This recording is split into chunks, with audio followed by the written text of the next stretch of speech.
This is the Fifth Estate winning headlines, your media police post. In this segment, we summarize some of the headlines that you might have missed this morning. But we also take a look at the political pieces that we call cartoons in this country. Today is the 17th of December 2019, and I am 2J. I am JM. And I am GK, and in case you missed the headlines, here they are. Yes. In the Daily Nation, RUTO out to crush me, says Mutua. In the Star, what killed Judge Odek? And in the Standard, the wars in Uhuru and Raila parties.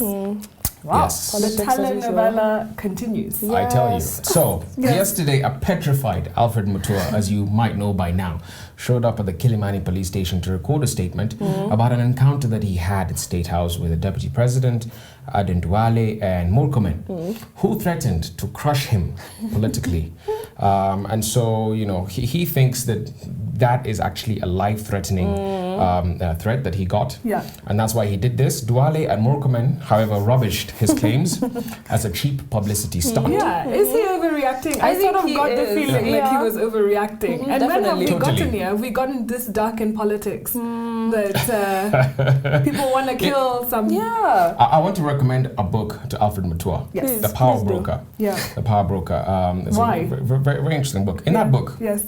one of the authors says, in the ruthless arena of politics, weakness isn't pitied, it is exploited. And that's precisely, I think, what's going to happen to Alfred Mutua. They'll Yeah. pity him Right. instead of respecting.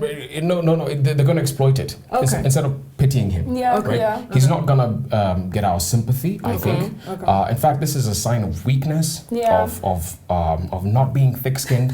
Although he's been called the Goebbels of our time and Yes, the king of propaganda. Because So maybe maybe very smart. Yeah, maybe what he's he's trying doing. to raise his political awareness, get people to have them in his... What he ought to have talking done, about him. Yeah. as we used to do in Eastlands, if you're bullied, or if somebody comes up to you and tells you, you know, I'm going to fight you, you say, okay, fine, name Let's a date fight. and a place. Let's fight. And if you lose that battle, you go lick your wounds, keep them fresh as you're plotting revenge, Yeah. and then after You that, try again. you try again. Yeah. And that way you earn respect on the streets. Yes. Yeah. But this way you don't. Kamba Nation, I'm sincerely asking, please, get some more thick-skinned Oh my politicians. goodness. People like Paul Ngay, people like Ndolo, General, and Mulinge. These are the kind of people we need. Message to the combination. Well, we have a 3-part criteria that we normally use to break down the headlines. We ask ourselves, is it topical or speculative? Is it repetitive or groundbreaking? And is it effective or just plain lazy? Very strong, powerful words there. Yeah. Yeah. I think it's a good headline, Good and headline. I love the choice of the picture. You know, him I looking know. weak like he's crying. Yeah, It's great. right. So we have the Star, in which Aw. a Judge Odek was found dead in his house. Very sad. So basically, he's a Court of Appeal judge, and he had traveled to Kisumu. He was in his apartment from Thursday. He traveled out of the house on Friday by himself, according to witnesses. Yeah. Came back to his apartment and was not heard from again. Yeah. So from Friday, friends and people were trying to call him but couldn't reach him. Saturday, the help comes to clean. She doesn't She gain leaves, access. yeah. She leaves.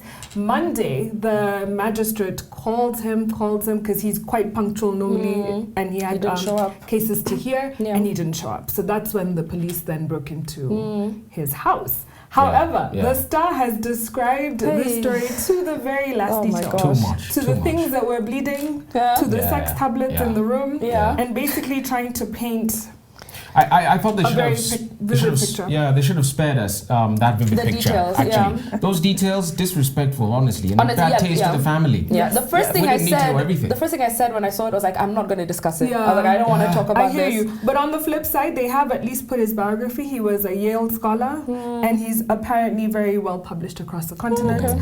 And Maraga did give a glowing tribute to him. So yeah. hopefully they can solve whatever happened. However, Yeah. I'm not surprised. We always talk about how the Star is it's a tabloid newspaper Yes. masquerading as something, you know, highbrow. So But listen, powerful headline nonetheless. Powerful headline. fantastic headline. I'll give that to them. Distasteful. Distasteful, story. yeah. Okay, so we park it in the Standard, the wars in Uhuru and Raila parties. And are we surprised that No, not there at are all. rivalries? Yeah, so the story is basically telling us that since the handshake has happened, the Yeah. two of them are happy, they're friends, but Yeah. there's internal party conflict. Yeah. So for example, Jubilee is meant to have party elections next year, but they're having a lot of scuffles. And the same thing with ODM. They're trying to have this task force for their current secretariat to overhaul it. Okay. So internally, the parties are having a lot of problems. As you said, I don't think we're surprised. Yeah, and the thing is, listen, the two had the handshake. They didn't trickle it down. And people don't know what direction, what's the political roadmap that you're leading us to. And maybe it's what we're saying, it's not making any sense. In the ranks. One of the things I mentioned in the story is the fact that ODM, which is one of the oldest parties that used to be very strong, have a lot of members, is now crumbling. So it's also also a sad thing that has come out of the handshake. But I think ODM is in a stronger position than Jubilee right now. That's for sure. And well, especially because in ODM you have one man at the top very clearly. Precisely. And in Jubilee you sort of have this new order also sort of forming with the deputy president. I think it was a throwaway story. I think they had nothing to say, so they just they tried to make some news. It didn't stick. Toss it. So between the Star and the Daily Nation, who can we give it to? I'd go with the Star. Okay, we go with Star. We go with the Star giving us I respectfully decline with the winning headline. to second that one. On to the political pieces that we call cartoons in this country, where we also have a three-part criteria that we use. We ask ourselves, is it humorous or dry? Is it satirical or pessimistic? And is it thoughtful or just plain lazy? Oh, and the Daily Nation. I love this cartoon. You've got Ryla Da Vinci, who's painting basically a portrait of Anne Waigoro. Anne Waigoro is over there saying, "You are forgiven," and that's probably in reference to a lot of the scuttles they had. The bashing that she got from Ryla. And it says that she is being positioned, crowned for Deputy Prime Minister, presumably for post 2022. Wow. He's using BBI paint. Did you see that? Yes, and he's using BBI paint. I actually think that she's being prepared for Prime Minister position. I don't know. If Uhuru is not coming back, guess what? Anne Waigoro will be our Prime Minister. The new Gema leader. The question is, who will hold brief for all these about 6 million Kikuyu voters? There's got to be somebody. True, and you it think could it's very her? well be her. Well, I say in politics, timing is everything, and I think she needs to hold her political cards a bit closer. She keeps doing these interviews where she's positioning herself, but I think she's setting herself up for some kind of true. Yeah, we're saying failure. A lot can happen in 2 years. A lot. And fall of the favourites is very real. All right. So in the Star, we have Ozone has drawn Alfred Mutua, and it says the life of Mutua in I guess they use it in the cinema. Directors, Clapper is what it's called, And it says the plot thickens, and it says cut, cut, cut. So I don't know if he's regretting this. It looks like a guillotine as well. Like, exactly. So he might chop his head off. I like that reference. Very funny. I think it's also talking about the spectacle of it all. How theatrical he's being about it. Exactly. Kind of like it. Yeah, decent cartoon. Decent cartoon. I think we should park it. In the Standard. Sorry, what do we have in the Standard? So in the Standard we have... so we have 3 monkeys. A monkey covering the eyes, monkey covering the ears, and monkey covering the mouth. And I guess it's a reference to see no evil, monkey see no evil, hear no evil, speak no evil. Exactly. And the monkeys are... hold on. The man is in a suit, but he may have a tail that says conflict of interest. The tail is coming from the monkeys. Written conflict of interest. And it looks like it's a character of Prince Uhuru Kenyatta, and he is signing the conflict of interest bill. And the little character down there says, an interesting conflict too. I think it's a fantastic cartoon. I think it's so smart. Because I think he's signing the conflict of interest bill while he's being interfered with conflict of interest. It's a conflict of interest, right? You guys are not buying it. I think it's a fantastic cartoon. I was feeling the Waigoro one more. I think I'm feeling the Waigoro one as well. All right, I see you guys are not boarding with me. Fine, I will toss it. There you have it. Dila gives us our winning cartoon. What is our final thought? And now our final thought. Again, in continuation with the myths around Christianity and Christmas, today we're going to look at the Slave Bible.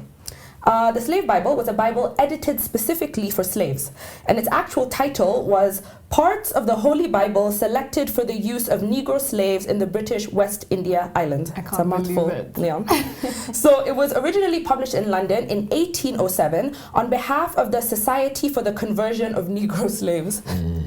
So So this was an organization that was dedicated to improving the lives of enslaved Africans, the irony, right? Who were working in Britain's lucrative Caribbean islands.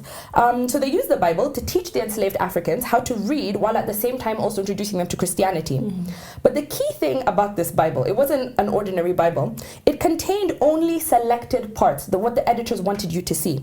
In fact, the editors removed 90% of the Old Testament and about half of the New Testament. For example, the King James Bible normally has 66 books. This slave Bible only had 14. Wow. And so the editors deliberately removed parts of the biblical text, such as Exodus and the story of Moses, that might inspire the slaves to be liberated and to revolt. But they kept the story of Joseph, for example, being enslaved in Egypt. However, in their version, Joseph was portrayed as somebody who accepts his life, he keeps his faith in God, and in the end, he's rewarded for being a good slave. So, you have to keep them submissive. So anything that made reference to freedom and escape from slavery was removed, while passages that encouraged obedience and submission were emphasized. And the whole book of Revelation, in the New Testament, didn't exist. And the reason for this is that if you do not know the promise of a new kingdom or of a new world, you have nothing to look forward to. So they removed that to keep them shackled and suppressed. But it still begs the question, why would a Bible like this need to exist? And so there's two theories. The first one is that the abolitionist movement was beginning to grow. This was the people who wanted to abolish slavery. So one way that the slave owners could deal with this pressure was to claim that they were good Christians who were teaching their slaves how to, introducing them to God. And the second one was the effect of the Haitian Revolution. We actually talked about this earlier this year. So the revolution ended in 1804, and the slave Bible was written or edited 3 years later. And so don't forget that the Haitian Revolution is the first revolution where the slaves successfully revolted and sent their oppressors away. That's right. So there was this increase of paranoia in America and Europe that the slaves could rise up against them. So and that was one of the reasons possibly for the book. Wow, that's so interesting. So in more depressing and oppressing news, Christianity was also seen to be used in colonial time. And so it was said that the imperialist expansion into Africa was morally justified as a white man's burden. And its philosophy was the 3 C's: civilization, Christianity, and commerce. So civilization because we were perceived as backwards, but Christianity was there to sort of say, if you guys follow God and this religion, you will see light, you will be better, you will all these things, right? And so basically, we have a situation where traditional African values and religions are being replaced by Christianity. So as they came into Africa, that's the one thing we're told. You must, to be a good Christian, to be a good citizen, this is what you need to do. And so Christianity taught Africans to forsake their traditions. And we see this clearly in a book we did by Ngugi wa Thiong'o called The River Between. So Joshua disowns his daughter for her undergoing circumcision, a decision she made, but was perceived to be a pagan practice by the Christians. And you have a lot of Africans at that time having this sort of antagonistic nature towards, do we embrace modern Christianity or do we keep our traditions? And even today, most of us are baptized, we have Christian names. So there are things we've also taken on and continue to have that colonial sort of legacy. But the other thing that that came up is that missionaries and colonizers came together. So you had the British government coming, but you also had missionaries who, under the guise of bringing Christianity and good work, were coming to make us more docile and passive as the British traders exploited Africans. So that was also interesting, this passive nature that we were all made to take on as you read the Bible. However, Christianity has its upside. So in the book of Exodus, you have this liberation. People are set free. And I think that's been the story of hope for Africans, even the slaves, that one day you could be free. And I think that's the upside of Christianity, a story of hope. Absolutely. I'm going to just go off on a tangent a bit, talk about post-colonial Africa, and say that we are still in a position of mental slavery. So the power of the oppressor is ignorance. If the oppressor keeps you ignorant of the truth of your innate abilities and what you're able to accomplish, then they will be able to keep you down. And that's why parts of the liberation and freedom of that Bible were omitted. But living in freedom, as we have in Africa post-colonial, is not easy. Yeah. And usually what happens is that people are supposed to transition to a point of now being responsible for themselves, but they're still in a condition of mental slavery, right? They're still in a condition where they don't really have the esteem and the inspiration, and the creativity to look after themselves and to plan for themselves. The reality of the matter is that life in slavery sometimes is much easier than life in freedom. Wow. Right? That's so true. Because when you're in slavery, things are planned for you. The oppressor will plan your time, what you eat, what you do, where you go, what you do, where you go, everything. But once you now get into freedom, this burden is excessive.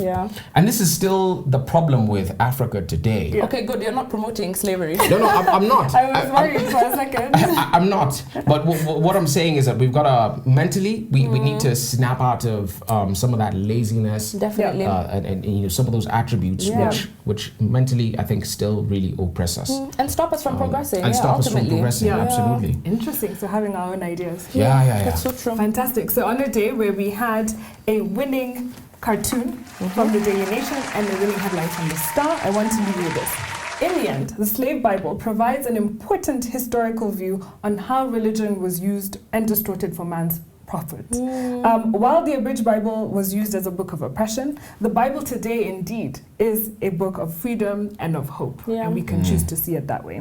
Please subscribe to our YouTube channel, but also find us on TV. We are on GoTV, Pang Free to Air, and Star Times.